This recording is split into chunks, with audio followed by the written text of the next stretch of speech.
Hi everyone, my name's Fay. I'm the Head of Schools Programmes at National Literacy Trust, and one of the areas I look after is our critical literacy work. Many names, as Peter's presentation showed at the beginning, doesn't it? News literacy, critical literacy, media literacy. And I'm also on the Ofcom's Making Sense of Media advisory panel, and I chair the News Literacy Network, which I will talk about a little bit today. So that's me. I'm going to dive straight through.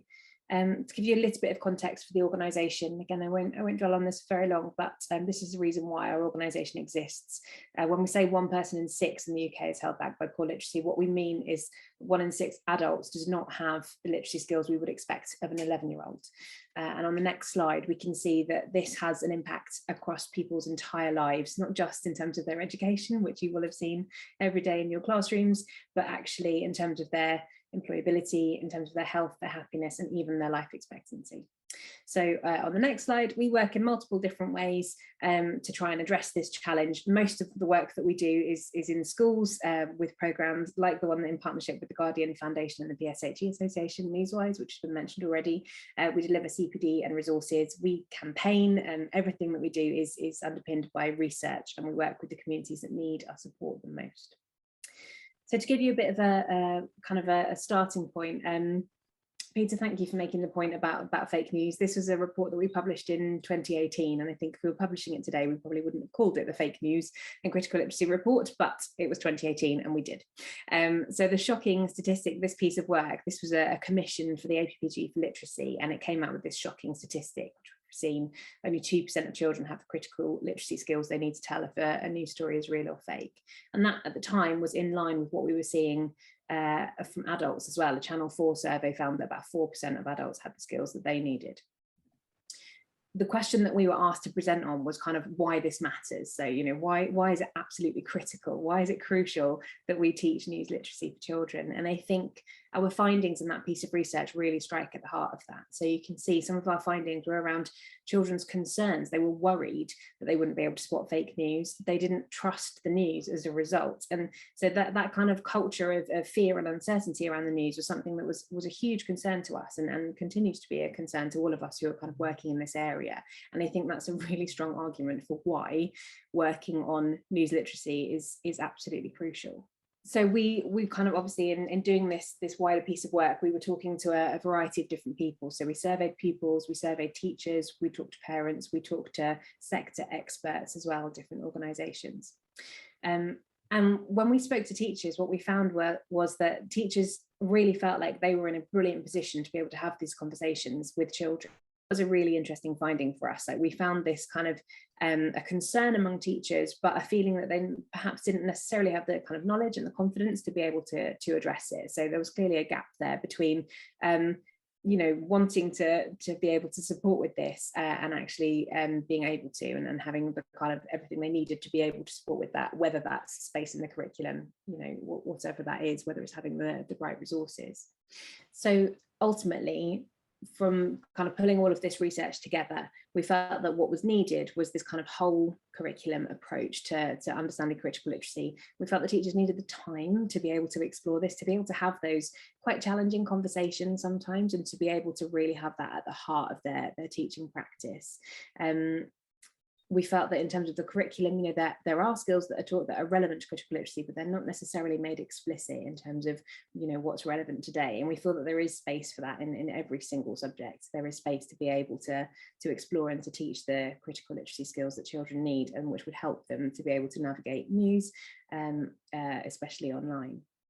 There were 2 outcomes that came out of that piece of research that we did back in 2018. So, you know, having kind of found out what the problems were and what some suggested solutions were, there were 2 things that we produced.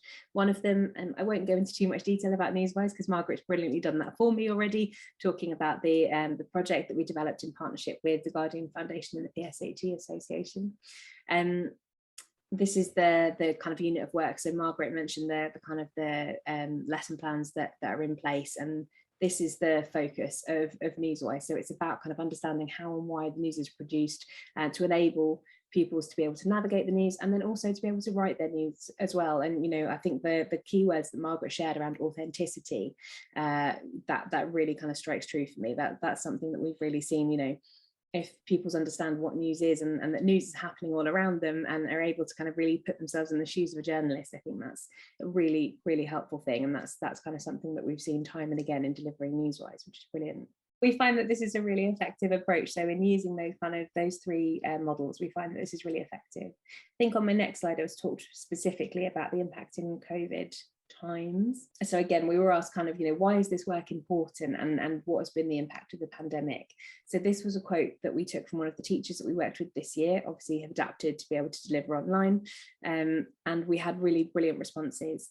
Our sense is that we were just really relieved that we had been able to work with so many children before the pandemic hit. We felt that Newswise was probably the best vaccination against misinformation around the virus that children could possibly have had, because they understood those fact-checking behaviours, because they were more likely to kind of trust the news and have interest in it. I think we saw across the board that children were disengaging with the news, but it was still affecting them throughout the pandemic. So yeah, we were really pleased to be able to continue delivering, and to feel like we were able to kind of make a bit of a difference for children who had particular concerns around how the pandemic was being reported. Something else I wanted to mention in terms of what we do with Newswise is working with parents, and we've looked into the role of parents as well. Obviously teachers brilliantly kind of see this as work that they need to do, but of course, a lot of news is consumed at home, and so therefore there's a crucial role for parents to play as well.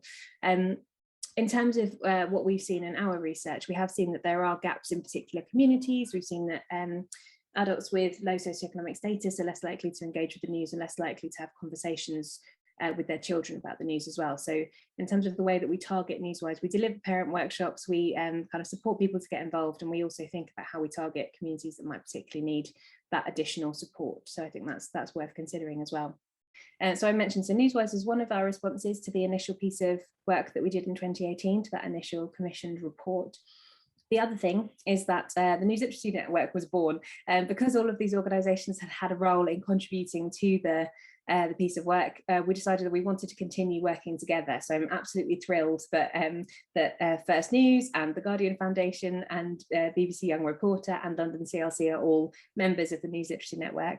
I'm really proud to chair that group, and we come together. We're all organisations working in a variety of different ways in the education sector. And I think the main learning from that piece of work and from the way that we've all worked together is that we're all delivering news literacy, we're all kind of contributing to this sector, but we're all doing it in a slightly different way. And so the takeaway that I think I'd probably give to those of you joining this webinar today is that there is something for everyone. Whatever you need for your class and for your particular setting, whether you're just starting out, whether you're a bit of an expert, whether you're a former journalist, which some teachers are, there's definitely something out there for you. So yeah, really proud of this piece of work, and as Peter mentioned again at the beginning, we were able to kind of respond to the online media literacy strategy, which was launched earlier this year together, which we were really proud of.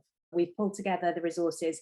It's not totally comprehensive. This is not all of the resources in the world that exist on news literacy. I'm sure there are more, but this is a starting point. So on our website, we've got links through to all of the members' websites, all of their kind of a lot of their resources, so it might be a useful starting point. If you are just getting started, it might be a helpful place to have a look.